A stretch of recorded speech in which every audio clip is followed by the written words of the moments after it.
সাধু সঙ্গ করলে, ভক্ত সঙ্গ করলে কি ফল হয় ছোট করে বলবো। এক বনের ভিতরে 11 জন 10 জন চোর, রাখুন বাবা ওখানে রাখুন, রাখুন ওখানে রাখুন, 10 জন ডাকাত বা চোর চুরি করে বেড়ায়, এর ওর ঘরে ডাকাতি করে বেড়ায়। সকাল হতে না হতেই তারা কি করে, ভোর হওয়ার আগে আগে যে বনের ভিতরে তাদের থাকবার জায়গা, আশ্রয়ের জায়গা, সেই কুটিরের মধ্যে সারা দিন গা ঢাকা দিয়ে থাকে, আর রাত হতে না হতেই আবার ডাকাতি করতে বেরিয়ে যায়। এইভাবে প্রতিদিন ডাকাতি করতে করতে একদিন ভোরবেলা যখন ওই বনের ভিতরে নদীতে স্নান করছে, হঠাৎ দেখছে পাশের ঘাটে আরো একজন স্নান করছে।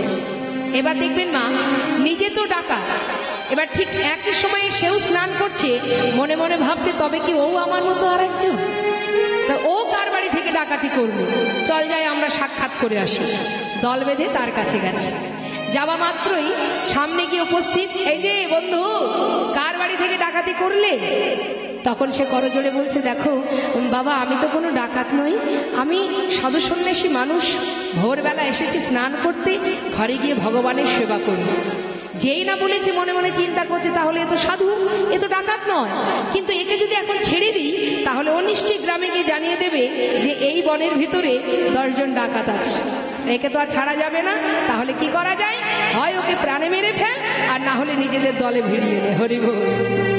এবার দলের মধ্যে রেখেছি, কেন বলছি, শোনো যদি তুমি বাঁচতে চাও তাহলে আমাদের দলে নাম লেখাও, আর যদি মরতে চাও তাহলে বলো তোমাকে আর ছাড়া যাবে না, যেহেতু তুমি খবর পেয়ে গেছো তোমাকে প্রাণে মরতে হবে। সে চিন্তা করছি মরার চেয়ে নামটা লিখিয়ে রাখি, যদি কোনোদিন পালানোর সুযোগ পাই চলে যাবো। হরিব। এখন নাম লিখিয়েছে মা, হলো কতজন? 11 জন, তাই না? এবার দেখুন প্রতিদিন দলের ভিতরে একজন করে পান্ডা হয়, মানে দলের সর্দার, সে যেটা বলবে বাকি সবাই সেটাই করবে। এখন দলের সর্দার এক একদিন এক একজনের উপরে ভার দিতে দিতে আজকের পালা পড়ে গেছে সাধু। সাধু চিন্তা করছে আজকের দায়িত্ব যখন আমার, আমি যা বলবো সবাই তাই করবে, তাহলে একটু সৎ কাজে এগিয়ে দেখি যাওয়া যায় কিনা। চেষ্টা তো করে দেখি। কি করেছে, কিছু টাকা পয়সা একজনের হাতে দিয়ে বলছে যাও সাধুর বেশে যা যা লাগে সব নিয়ে এসো, খুর নিয়ে এসো, হ্যাঁ মস্তক মুন্ডন করতে হবে, তিলক চন্দন যা যা লাগে গুছিয়ে নিয়ে এসো। এবার সব কিছু নিয়ে মস্তক মুন্ডন করে, মাথায় শিখা রেখে, গলায় তুলসীর মালা পরিয়ে, হাতে একটা করে নামের মালা দিয়ে, ধুতি সুন্দর ধুতি পাঞ্জাবি পরিয়ে নিয়ে গেছে। কোথায়? বলছে শোনো আজ আমি যা বলবো তোমরা তাই করবে। অর্থাৎ প্রথম যেদিনে তোমাদের সঙ্গে দেখা হয়েছিল, কোথায়? ওই নদীর ধারে, চলো সেখানে যেতে হবে। জোরপূর্বক সবাইকে নিয়ে গেছে, উপায় নেই, আজ সে যেটা বলবে সেটাই করতে হবে, যেহেতু সে দলের পান্ডা।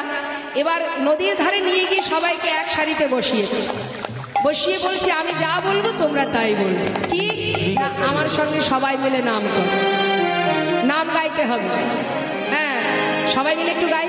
প্রভাত কালে বসে আছে সবাই সারিবদ্ধ হয়ে নাম গাইছে। কি? হরে কৃষ্ণ হরে কৃষ্ণ কৃষ্ণ কৃষ্ণ হরে হরে, হরে রাম হরে রাম, রাম রাম হরে হরে, হরে কৃষ্ণ হরে কৃষ্ণ হরে হরে, হরে রাম হরে রাম, রাম রাম হরে হরে, হরে কৃষ্ণ হরে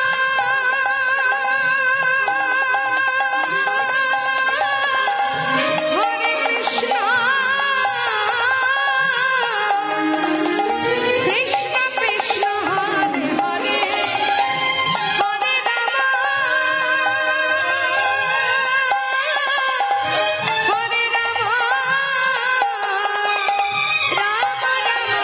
হরে হরে, হরে কৃষ্ণ হরে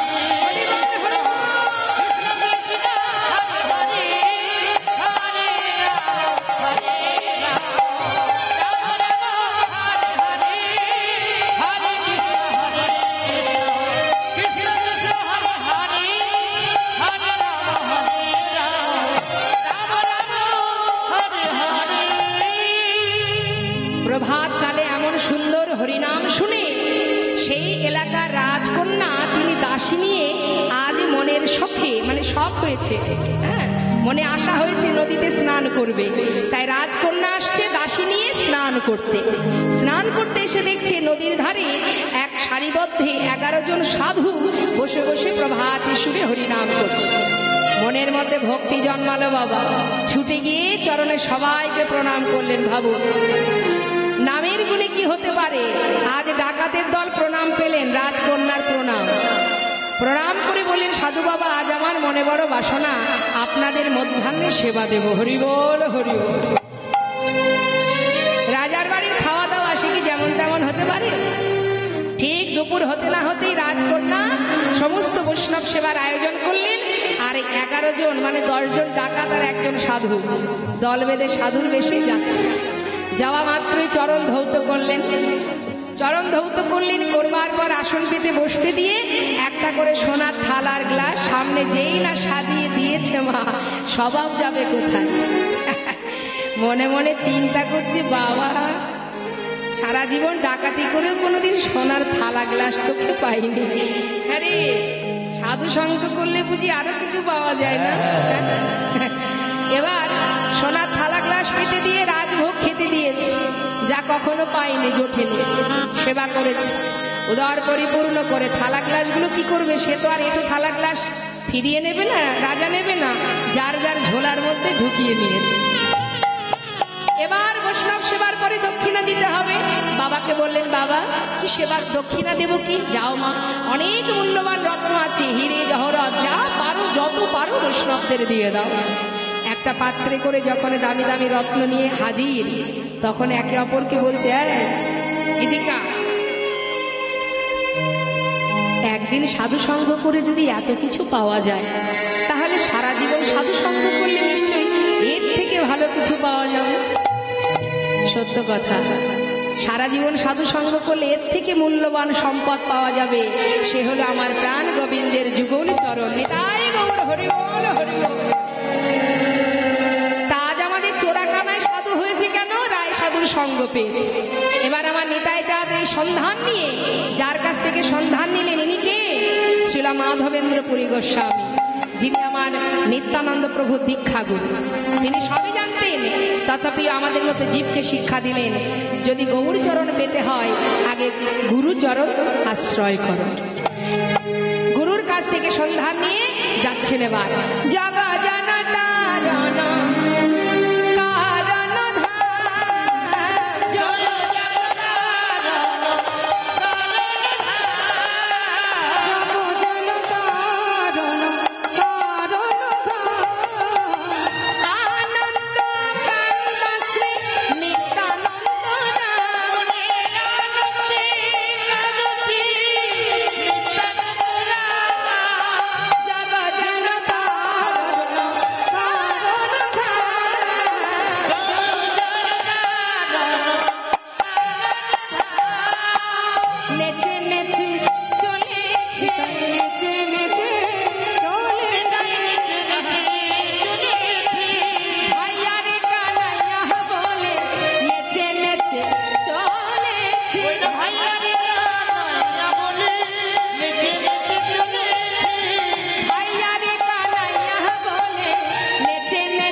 যখন এসে পৌঁছালেন মা নবদ্বীপে, নবদ্বীপে ঠিক গঙ্গার ঘাটে তিনি দাঁড়িয়ে আছেন। যে সময় এলেন সেই সময় প্রভাত সময়, প্রভাতকাল। এখন প্রভাতকালে দেখবেন নবদ্বীপে কত বৈষ্ণব ভক্ত যারা ওই ভোর হতে না হতেই গঙ্গা স্নানে যায়। আর আমার নিতাই চাঁদ দাঁড়িয়ে আছে ঠিক গঙ্গার ঘাটে। আর বৈষ্ণবগণ সবাই আসছে স্নান করতে, কিন্তু সবার মুখে গৌর গুণগান। ভজ গৌরাঙ্গ কহ গৌরাঙ্গ, কহ গৌরাঙ্গের নাম রে। ভজ গৌরাঙ্গ কহ গৌরাঙ্গ,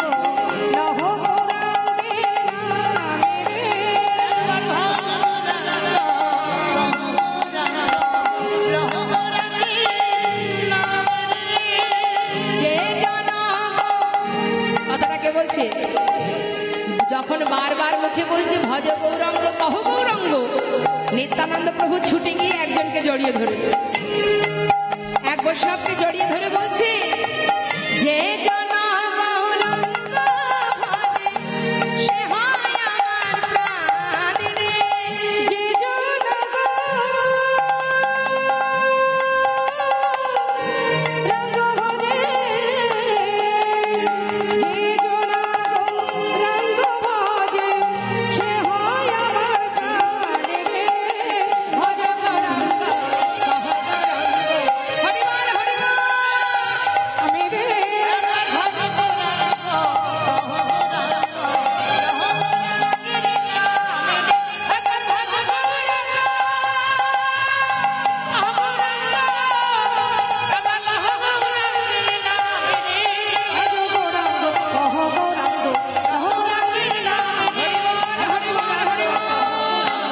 কহ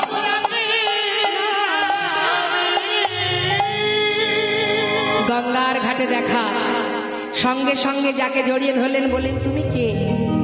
আমি তো এই নবদ্বীপে থাকি, আমার নাম নন্দন আচার্য, কিন্তু তুমি কে ঠাকুর?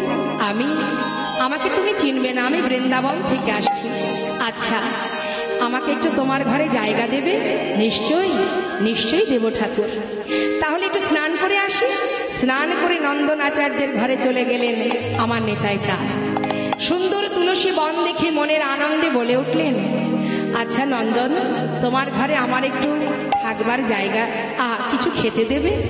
ও ঠাকুর, আমার নিজেরই খাওয়া জোটে না, তোমায় কি খেতে দেবো বলো? কেন, তুমি ভিক্ষা করো না?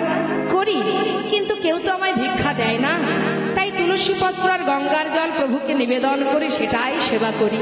শোনো, আজ তুমি ভিক্ষায় যাবে, সমস্ত নদেবাসীকে তুমি বলবে যে তুমি নিতাই প্রভুর সেবা দেবে, একথা বলে দেখো, সবাই তোমায় ভিক্ষা দেবে। ঠিক আছে, থাকো তুমি ঘরে। কাঁধে ভিক্ষার ঝুলি নিয়ে বললেন, শোনো প্রভু, আজ আমি দেখবো তোমার নামের কত মহিমা। কাঁধে ভিক্ষার ঝুলি নিয়ে এবার যাচ্ছে দাঁড়ে দাঁড়ে ভিক্ষা করতে। আর এদিকে কি হলো মা, সবাই চাল ডাল পরিপূর্ণ করে দিল, ঘরে এনে প্রভুর সেবা দিলেন।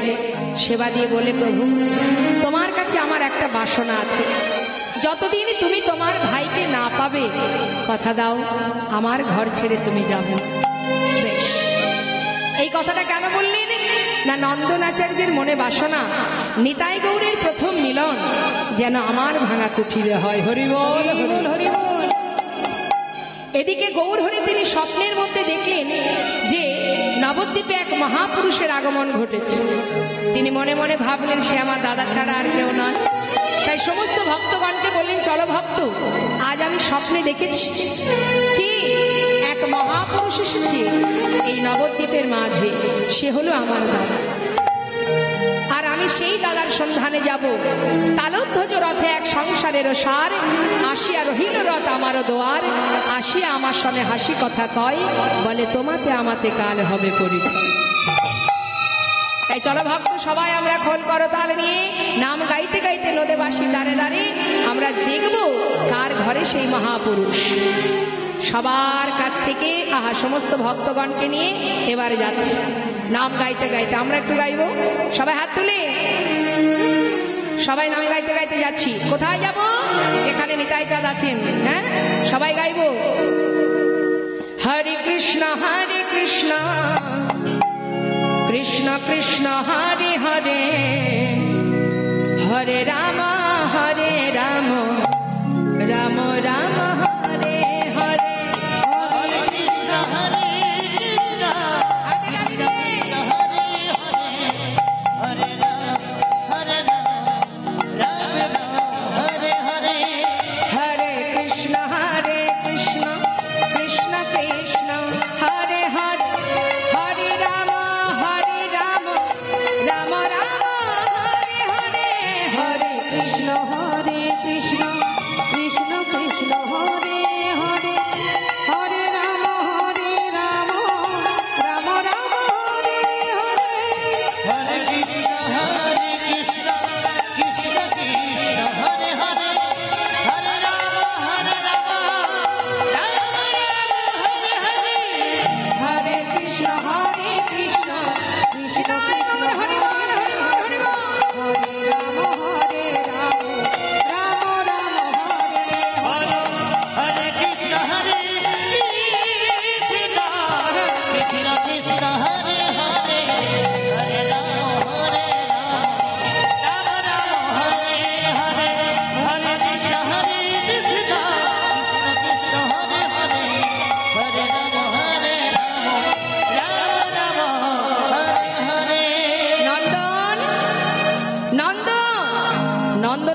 বাইরে বেরিয়ে দেখছেন গৌর সুন্দর। এ কি প্রভু তুমি? হ্যাঁ নন্দন, তোমার ঘরে কোনো মহাপুরুষ এসেছে? হ্যাঁ, গঙ্গার ঘাটে দেখা বললো আসবে, আমি এনেছি তাকে। তুমি কি দেখা করতে চাও? হ্যাঁ, আমি তার সঙ্গে দেখা করব, তুমি বাইরে দাঁড়িয়ে থাকবে। যত সময় বাইরে না আসবো তুমি কিন্তু যাবে না। তাই হবে দয়াময়। নন্দন আচার্য বাইরে দাঁড়ালেন, গৌর হরি ভিতরে গেলেন। গিয়ে কি দেখছে? নিত্যানন্দ প্রভু ধুলায় গড়াগড়ি দিয়ে কাঁদছে। কানায় কানায় বলে, কত তীর্থ ঘুরেছি ভাই, অবশেষে নবদ্বীপে এসেছি। এখানেও কি তোর দেখা পাবো না? আর তো বেশি সময় বাঁচবো না রে, চলবার মতো শক্তি আমার নেই। তবে মৃত্যুর আগে কি তোকে একবার দেখতে পাবো না? হঠাৎ গৌরহরি ডাকছে, দাদা দাদা। কে? ধুলা থেকে উঠে দরজার দিকে তাকিয়ে দেখছে গৌরহরি। চিনতে পারছে না মা।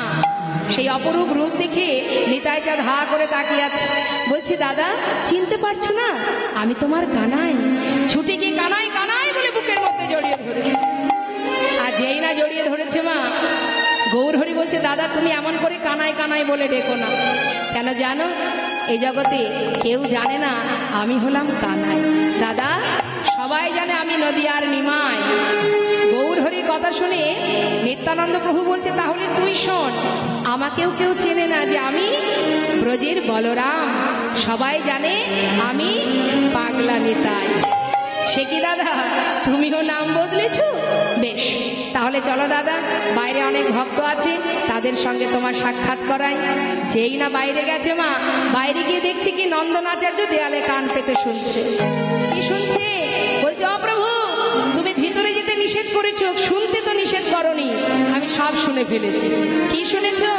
তুমি ব্রজের বাতাসে এই তো অবধূতরা, এই তো অবধূতরা, কানাই গলায় নদিয়ায় এসেছে, কানাই গলায় নদিয়ায় এসেছে, কানাই গলায় নদিয়ায়, তারাই তো এসেছে, তারাই তো এসেছে, তারাই তো এসেছে, তারাই তো এসেছে, ব্রজের কানাই গলায় তারাই তো এসেছে, ব্রজের কানাই গলায় তারাই তো এসেছে, ব্রজের কানাই গলায় এবে হলো গৌর নিতাই,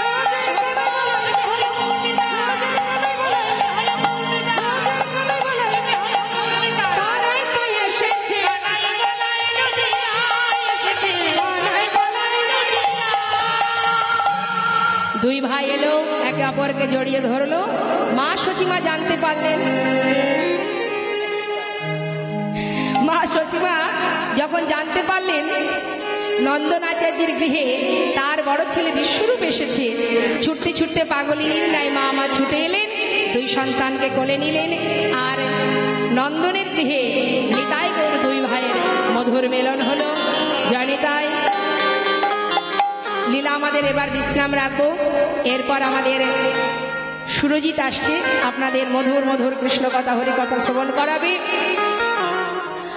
আসুন আমরা সবাই মিলে দর্শন করব দুই ভাইয়ের মিলন, আর একসঙ্গে সবাই বলবো, সচি মায়ের কোলে বসিল ছেলে গৌরার নিতাই, সচি মায়ের কোলে বসিল ছেলে গৌরার নিতাই, সচি মায়ের কোলে বসিল ছেলে গৌরার নিতাই, সচি মায়ের কোলে বসিল ছেলে গৌরার নিতাই।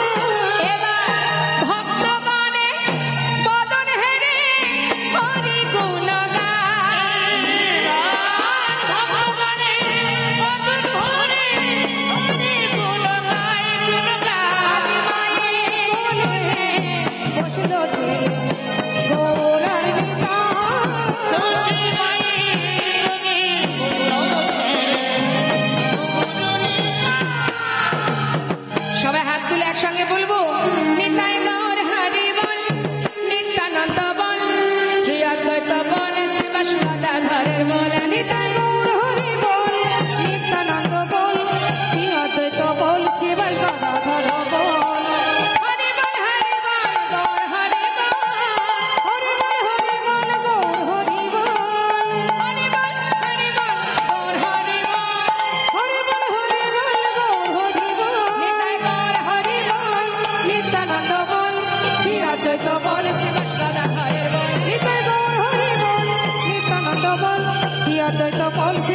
ধরো বলে